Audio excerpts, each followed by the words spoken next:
नमस्कार, मैं हूं रूप सिंह गुसाई और आप देख रहे हैं एएनसी इंडिया। सभी दर्शकों का बहुत स्वागत है। और आज इस वक्त हम मौजूद हैं दिल्ली छावनी विधानसभा में, जिसे हम दिल्ली कैंट के नाम से भी जानते हैं। और हमारे साथ हैं कांग्रेस के प्रत्याशी रिटायर्ड ब्रिगेडियर प्रदीप उपमन्यु जी। बहुत स्वागत है सर हमारे चैनल में। धन्यवाद। सबसे पहले हमारे दर्शकों को बताएं सर, जनता के बीच जा रहे हो आप, कैसा माहौल बन रहा है क्षेत्र में सर? बहुत ही बढ़िया, बहुत ही आनंद आ रहा है कि जब मैं लोगों के बीच जाता हूं और देखता हूं कि वो किस तरह से मेरे ऊपर भरोसा कर रहे हैं। उनको किस तरह से एक ऐसा व्यक्ति मिला है जिसको वो विधायक देखना चाहते हैं, जिससे उम्मीद कर रहे हैं कि वो शिक्षित है, ईमानदार है, उसके पास एक सोच है और ऐसा उसका पास्ट एक्सपीरियंस है कि जिससे वो उनकी समस्याओं को एक परमानेंट सॉल्यूशन दे पाएगा। सर, सबसे पहले तो हमारे लिए गौरव की बात है कि हम एक ब्रिगेडियर, रिटायर्ड ब्रिगेडियर के साथ बैठे हैं। और आर्मी का नाम सुनते हर आदमी के दिलो दिमाग में जो छवि आती है, और शायद वही छवि जो है पब्लिक पर इस समय असर कर रही है आपके चुनाव प्रचार के दौरान। तो आप एक रिटायर्ड ब्रिगेडियर है, आर्मी का अपना बैकग्राउंड रखते हैं, तो राजनीति में आने का आपने कैसे सोचा वो दर्शकों को? देखिए, राजनीति तो नहीं इसको मैं कहूँगा, मैं तो ये सेवा है, एक सेवा का मेरा जज्बा है। मैंने देखा है कि 20-25 साल से जो भी पहले भारतीय जनता पार्टी का एक विधायक 15 साल था, अब जो मौजूदा विधायक है 5 साल रहा है, इन्होंने कोई भी ऐसा कार्य नहीं किया। देखिए, विधायक कौन होता है? विधायक लॉ मेकर होता है, जो असेंबली में बैठ के वहां पर उस राज्य के कानून व्यवस्था के लिए पॉलिसीज बनाता है, कानून बनवाता है। ऐसे ही जब विधायक को जिम्मेदारी दी जाती है तो वो पार्षद और विधायक के रोल में बहुत अंतर होता है। एक पार्षद भी छोटे छोटे बेंच लगवा देता है अपने फंड से, जो भी सरकारी फंड से वो अपने छोटे मोटे काम करवा देता है कि कहीं ट्यूबलाइट लगवा दी, कहीं बेंच लगवा दिए, कहीं सीसीटीवी लगवा दी। ये काम दिल्ली कैंट बोर्ड के पार्षद भी करते हैं, एनडीएमसी के मेंबर भी करते हैं। विधायक और पार्षद में तो अंतर होना चाहिए। ये काम, छोटे छोटे काम तो करने चाहिए। जो विधायक का काम है, एक बड़ी पॉलिसी के रूप में ऐसी व्यवस्था को पैदा करना जिससे वहां की सभी नागरिकों को आने वाले अनेक वर्षों तक सुविधा मिले। जैसे हमारी माननीय शीला दीक्षित जी के टाइम में ईडब्ल्यूएस कैटेगरी की एक पॉलिसी बनी, ईडब्ल्यूएस कैटेगरी रिजर्वेशन मिली गई, जिससे गरीब परिवार के बच्चे किसी भी अच्छे स्कूल में जाते हैं और जहां पर भी उनको पूरी फीस माफ होती है। अब पिछले 5 साल में या उससे पहले भारतीय जनता पार्टी के जो विधायक थे, उनके टाइम में ना तो कोई कैंटोनमेंट क्षेत्र में लैंड के ऊपर, पॉलिसी के ऊपर कभी मुद्दा उठाया गया। आज सुबह मेरे पास अनेक फोन आए जहां पर लोगों ने गंदे पानी की शिकायत की। कोई भी ऐसा ठोस कदम नहीं उठाया। मैं नारायण क्षेत्र की बात करता हूं, जहां से भारतीय जनता पार्टी के विधायक 15 साल रहे हैं। मैंने जब नारायणा गांव गया, ना तो वहां कोई बारात घर है, ना ही कोई स्कूल है। मुझे बड़ी अजीब अचंभा हुआ कि भाई ये कैसा, और गंदगी भरी पड़ी है, बहुत बुरा हाल है, सीवरेज है, नाली नहीं है, 4-4 मंजिल के जो मकान हैं उनमें लिफ्ट की फैसिलिटी नहीं है। अरे मेरा ये मानना है कि आप क्यों नहीं ऐसी व्यवस्था करवा सकते कि वहां पर कि आदमी अगर लिफ्ट लगवाना चाहे तो कैंटोनमेंट बोर्ड उसको परमिशन दे, उनको मालिकाना हक दे। ऐसी अनेक समस्याएं हैं जिससे दिल्ली कैंट विधानसभा के नागरिक अनेक वर्षों से जूझ रहे हैं। किरवी प्लेस एक ऐसी जगह है, अगर आप जाएं, जहां ना बिजली है ना पानी है। घरों में बिजली और पानी एक मूलभूत सुविधाएं हैं, मुझे बड़ा अचंभा होता है कि दिल्ली भारतवर्ष की राजधानी है, उसके अंदर दिल्ली कैंटोनमेंट, जिसको सब बड़े गौरव से नाम लेते हैं दिल्ली छावनी, उसके अंदर हमारे पास एक ऐसे जगह है जहां पर करीब 10,000 परिवार लोग रहते हैं। वहां पर ना बिजली है, ना पानी है, शौचालय का तो होना ही नहीं। हमारे प्रधानमंत्री नरेंद्र मोदी कहते हैं शौचालय हर घर में होना चाहिए। अरे पानी नहीं है, बिजली नहीं है, शौचालय कैसे बनवाओगे आप? सो ऐसे आप वहां संजय कैंप चले जाएं, आप 11 मूर्ति के पास एक झुग्गी क्लस्टर है, वहां चले जाएं, वहां लाइट नहीं है, पानी नहीं है घरों में। मुझे बड़ी तकलीफ होती है जब वहां के लोग मिलता हूं और मुझसे एक इतनी उनकी उम्मीदें जागी हैं कि ये आएगा, ये आदमी जो इसका कहते हैं, ये जो कहता है वो करता है। 40 साल की अपनी नौकरी में इसने अपनी छाप छवि बनाई है, दमदार छवि बनाई है, अन्याय, भेदभाव, शोषण के खिलाफ लड़ता है। आज ठेकेदार प्रथा से सब युवा जूझ रहा है, नौकरी नहीं है, रोजगार नहीं है। मौजूदा विधायक ने एक आवाज नहीं उठाई उसके खिलाफ। मुझे समझ नहीं आता कि उसको क्यों ऐसा चुप रहना पड़ा, मौन व्रत रखना पड़ा। इसी तरह जो भारतीय जनता पार्टी के उम्मीदवार हैं वो हमारे भूतपूर्व विधायक के बेटे हैं और 15 साल तक वो विधायक रहे हैं।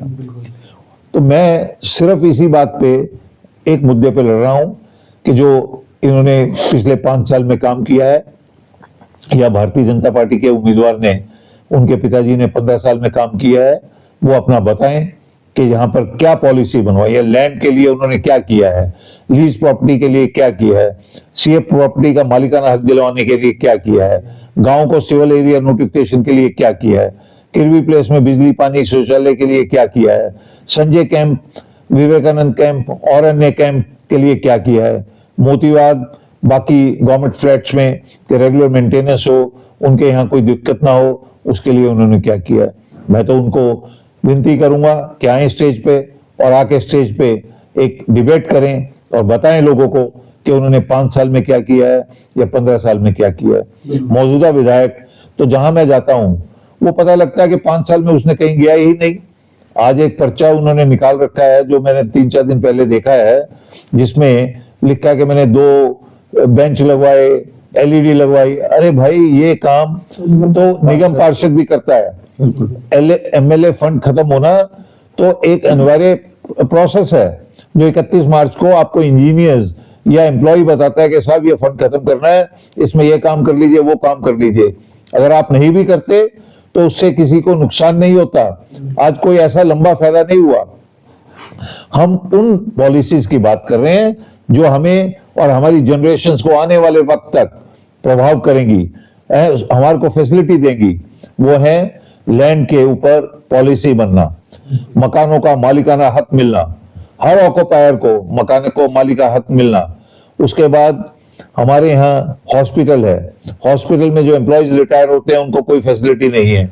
यहाँ दिल्ली कैंट विधानसभा के जितने भी नागरिक हैं उन सबको जनरल हॉस्पिटल में फ्री ट्रीटमेंट मिलनी चाहिए। क्यों नहीं मिलनी चाहिए, मुझे समझ नहीं आता। केजरीवाल साहब कहते हैं कि सबको फ्री ट्रीटमेंट मिलेगी प्राइवेट हॉस्पिटल में। जनरल हॉस्पिटल और एनडीएमसी हॉस्पिटल तो सरकारी अस्पताल है, तो वहां फ्री फैसिलिटी क्यों नहीं मिलती दिल्ली कैंट विधानसभा के आदमियों को? इसी प्रकार से रोजगार में दिल्ली कैंट विधानसभा के जितने बच्चे हैं उनको प्रथमता मिलनी चाहिए। जो मौजूदा विधायक है वो पता नहीं कहां झज्जर से गांव से पकड़ के ले आए हैं और अपने यहाँ लगा दिए। यहाँ के बच्चे अभी भी वंचित हैं, बिल्कुल बेरोजगार हैं। तो रोजगार, मकानों की समस्या, पानी की समस्या, स्लम क्लस्टर्स में लाइट की समस्या, गंदगी की समस्या, ये ऐसी समस्याएं हैं जिसके समाधान के लिए ना तो भारतीय जनता पार्टी के 15 साल के विधायक ने कुछ किया, ना मौजूदा विधायक ने किया। कमांडो सुरेंद्र सिंह के वक्त में एक वहां पर बारात घर का नारायणा में उद्घाटन हुआ था। मुझे समझ नहीं आता कि वो कमांडो सुरेंद्र सिंह के होने के बाद 5 साल में विधायक उसको क्यों नहीं बनवा पाए। कोई बारात घर नहीं है, कोई स्कूल नहीं है, ये कैसी व्यवस्था है? तो इसलिए मैं आपको ये बताना चाहता हूं कि 2 बातें हैं। एक तो मुझे बड़ा तकलीफ होती है जब मैं क्षेत्र में जाता हूं कि इतनी गंदगी देखता हूं, इतनी व्यवस्था में गड़बड़ देखता हूं।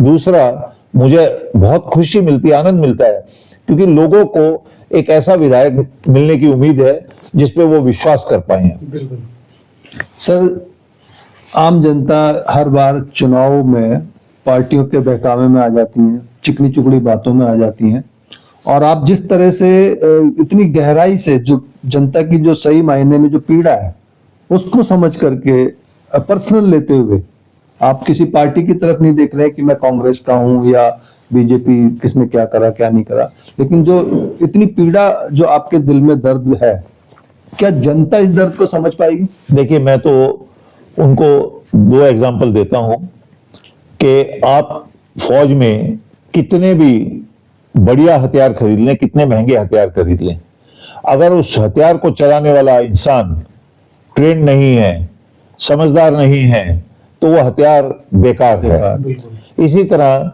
अगर किचन में हम इंपोर्टेड गैस ले आए, इंपोर्टेड किचन के लिए स्टोव ले आए, पर जो बनाने वाली महिला है या किसी जगह पर पुरुष है जो कुक है, वो अगर उसको बनाने में सक्षम नहीं है, तो वो इंपोर्टेड आपका किचन का सारा मटेरियल बेकार है। इसी तरह पॉलिटिकल पार्टी बाद में है, सबसे इंपॉर्टेंट है कि वो इंसान जो उस विधायक जो वहां की विधानसभा को रिप्रेजेंट कर रहा है, अगर वो विधायक ही बिल्कुल सुस्त है, उसको भावनाओं से, लोगों की समस्याओं को इमोशंस के साथ नहीं जुड़ा हुआ, तो वो कोई भी पॉलिटिकल पार्टी हो, यही मैं समझा रहा हूं कि पॉलिटिकल पार्टी का फेस मत देखिए, आप पहले ये देखिए कि आपका उम्मीदवार पढ़ा लिखा है, शिक्षित है, ईमानदार है, उसका पिछला 20 से 25 साल का समाज सेवा का रिकॉर्ड क्या है, बिल्कुल क्या उसमें अहंकार है, क्या उसमें आपके लिए जज्बा है, क्या वो साधारण व्यक्ति है, आपको यह देखना है। भारतीय जनता पार्टी का जो मौजूदा उम्मीदवार है, वो नारायणा क्षेत्र में कभी उसका घर था, पर मुझे अब लगता है कि शायद वो यहाँ से शाम विहार या कहीं चला गया है, वो यहाँ रहता नहीं है। ऐसे ही जो आम आदमी पार्टी का विधायक है, वो यहाँ का रहने वाला नहीं है, वो तब तक यहाँ रह रहा है जब तक अपना उसको टिकट मिली है, और इसीलिए उसको यहाँ की जन भावनाओं से कोई लेना देना नहीं है, ना ही वो 5 साल में किसी के साथ मिला है। सर, ये भी बता दीजिए, मैं विधायक, हम सब विधायक, देखिए, मेरा तो पहले दिन से, ये आज नहीं मैं कह रहा, जिस दिन पहला मैंने पैम्पलेट निकाला, जिस दिन पहला मैंने पोस्ट डाला, मैंने एक स्लोगन था, मैं विधायक यानी हम सब विधायक। इसका मतलब है कि जब जब कोई भी नागरिक दिल्ली छावनी बोर्ड, एनडीएमसी या डीएम ऑफिस जाएगा, वहां का कर्मचारी जो व्यवस्था है एक विधायक को देती है, वही उस नागरिक को रिस्पेक्ट और इज्जत मिलेगी, और उसी तरह से उसके कार्य किए जाएंगे। सर, आपके चुनावी क्षेत्र में, विधानसभा क्षेत्र में पूर्वांचल का एक बहुत बड़ा वर्ग भी आता है, जिसकी अब तक अनदेखी की गई है। भी कुछ लोगों से मिल रहे थे तो उन्होंने बताया, तो उनको लेके कुछ कहना चाहेंगे? मतलब देखिए, मैं तो ये कहूंगा कि मेरा छोटा भाई है श्री मनीष सिंह, मैं बहुत जानकारी नहीं रखता, मतलब बहुत करीब नहीं हूं उसके, पर 4-5 साल से या 3 साल से उसने काफी परिश्रम किया है। उसने अपना पूर्वांचल का शायद कोई सम्मेलन भी किया था, रामलीला ग्राउंड या कहीं किया था, जिसमें अमित शाह जी ने तारीफ की थी कि ये पूर्वांचल का जितना भी है सम्मेलन, मैंने एक वीडियो देखा था, तो उसको टिकट नहीं मिली है। ऐसे ही अब देखिए, भारतीय जनता पार्टी ने 3 फौजी थे, doctor TC Rao ji, colonel हुंडल, और एक ऐसा व्यक्ति था जो 26/11 के आतंकवादी हमले में वहां कमांडो सुरेंद्र सिंह, जिसको भारत सरकार ने उसको सम्मानित किया है कि भाई वो 26/11 का है, और भारतीय जनता पार्टी तो 26/11 के ऊपर इतना क्रेडिट लेना चाहती है कि 26/11 आता है तो 26/11 का दिन मनाएंगे। कमांडो सुरेंद्र सिंह जैसे व्यक्ति को उन्होंने इग्नोर कर दिया, फौजी डॉक्टर टीसी राव को इग्नोर कर दिया, ठीक है। तो ऐसे ही हमारे जो मनीष सिंह था उसको इग्नोर कर दिया। तो ये सब मनीष सिंह को इग्नोर करने से मुझे लगता है कि जो पूर्वांचल का उसका अपना बेल्ट था उनको काफी तकलीफ है। उसके बाद पूर्वांचल के लिए कहा बहुत इन्होंने कि हम ये करेंगे वो करेंगे, पर दिल्ली छावनी में जितने पूर्वांचल के लोग रहने वाले हैं उनसे मैं मिलता हूं, उनके लिए भारतीय जनता पार्टी ने कुछ नहीं किया। ऐसे ही आम आदमी पार्टी ने। पूर्वांचलों का भी पूरा समर्थन है सर आपको? देखिए, मैं तो ये कहूंगा कि मुझे हर नागरिक का समर्थन है, हर नागरिक का समर्थन है, क्योंकि मैं समर्थन कोई रीजनल बेस पे नहीं ले रहा, कोई जातिवाद पे नहीं ले रहा, कोई धर्म के नाम पे नहीं ले रहा। मैं सिर्फ ये कह रहा हूं कि मैं एक ऐसा व्यक्ति हूं जो आपकी समस्याओं को समझता हूं और उसको कानूनी रूप से सॉल्व करने के लिए सक्षम हूं। मुझे आता है कि वो कानून के हिसाब से कि समस्याओं को कैसे समाधान करना है।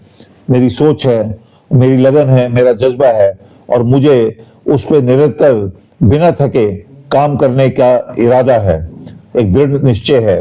और इसी सोच के साथ मैं लोगों के बीच हूं कि आप एक ऐसा व्यक्ति चुनिए जो आपकी समस्याओं के लिए आपके साथ खड़ा रहे और सदैव आपको अगले 5 साल में कभी भी ऐसा न लगे कि वो विधायक आपके बीच नहीं है।